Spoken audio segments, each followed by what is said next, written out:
this is a topic which I quite passionate about. So yesterday I was talking about something which is completely out of the cryptocurrency space, completely on blockchain tech. Today I'm going to be talking about how we can save the world, or ICOs, from fraudsters.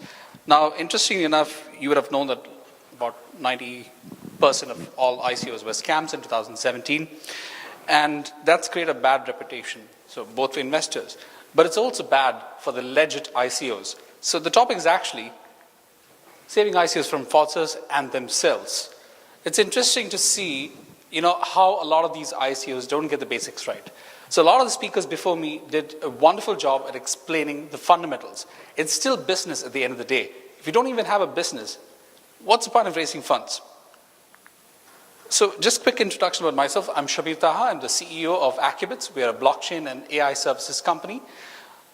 We've been in the market for about 6 years. We have 5 offices. Some of the clients that we work with include NASA, United States Postal Service. We are also working with the Dubai Land Department and Ministry of Education in Singapore.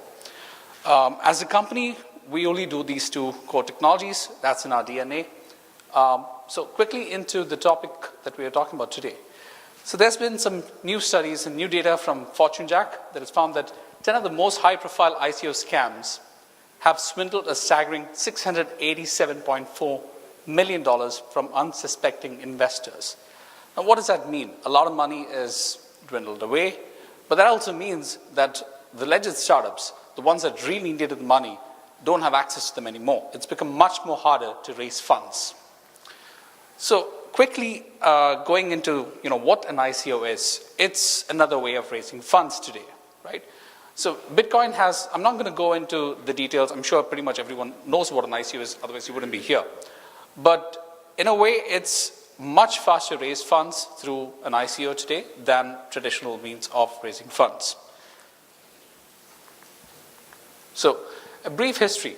So this is J.R. Willett. He, in Jan 6, 2012, released a document called the Second Bitcoin White Paper, in which he described the Bitcoin protocol as a protocol on which you can actually launch or create other cryptocurrencies with its own set of rules without changing the foundation.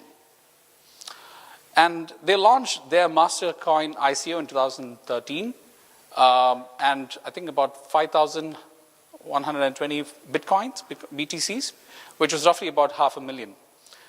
So today it's worth about 1.2 billion. Amazing. So, and the rest is history. You've had some amazing successes. You've had Ethereum, Neo, a lot of very interesting ICOs launched after that. So let's look at the current scenario. So if you look at the chart over here, 2016, we've had 64 ICOs raise over $103 million. In 2017, we've had 514 ICOs raise about $6 billion.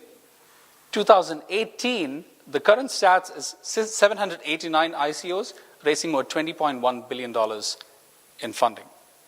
That's a 222% increase year on year. Obviously now it's a bearish market. I would call it a correction. It's a good thing which is happening. So we'll probably eradicate the scammers. So let's look at how ICOs have been globally. So if you look at the entire chart, let's look at the top markets where the most amount of money has been raised. So you have the Russian Federation crossing over $1 trillion in funding, which is about 7% of the total projects. US stands the next, Switzerland and Singapore, the neighboring country. So how many of them know these companies or these founders? So they have pretty much a lot in common. So they both left their homes to seek fortunes. Jun Hasegawa, I think, is about 40 years old. The other guy is about 36. Both are in the payment solutions in the Southeast Asian market. So Omisigo, they raised $25 million through an ICO route. The other one raised $30 million through a VC funding. So post-ICO, that $25 million is worth a couple of billions now. Obviously, now the market fluctuation is there, but still worth more than $500,000. It's an interesting way to create a market. And I think a lot of speakers over the past, even yesterday, spoke about the fact that Your backers are literally not just your fans, but the people who have invested and trust your business and are going to promote your business as well. So that's a great way to actually raise funds. So it's a new economy that we're creating. So ICOs have delivered at least 3.5 times more capital to blockchain startups than VCs since 2017. So I can probably skip this. How many of you know what a utility token and security token is? Quick raise of hands. Okay, maybe I do need to explain. So utility token is basically a token that serves as a future access to a product, something that you are enabling users to use within your product for service. So we had a startup talk about booking service. So that token could be used to actually make a booking on a hotel, for instance. A security token is basically tokens that are purchased with the sole objective of receiving dividends or profits. It's like having a share in the company in itself. Slightly different, but you can have a micro share in the company. That's the most simplistic way of explaining it. And there are different types of token sales. There are capped and uncapped models. So in a capped model, you set a hard cap saying, this is how much we're looking to raise. Anything that's raised above this is returned back to the investors. So Civic is one company which is basically into KYC. They did a hard cap based ICO. An uncapped ICO is basically saying, let's look at raising how much ever we can.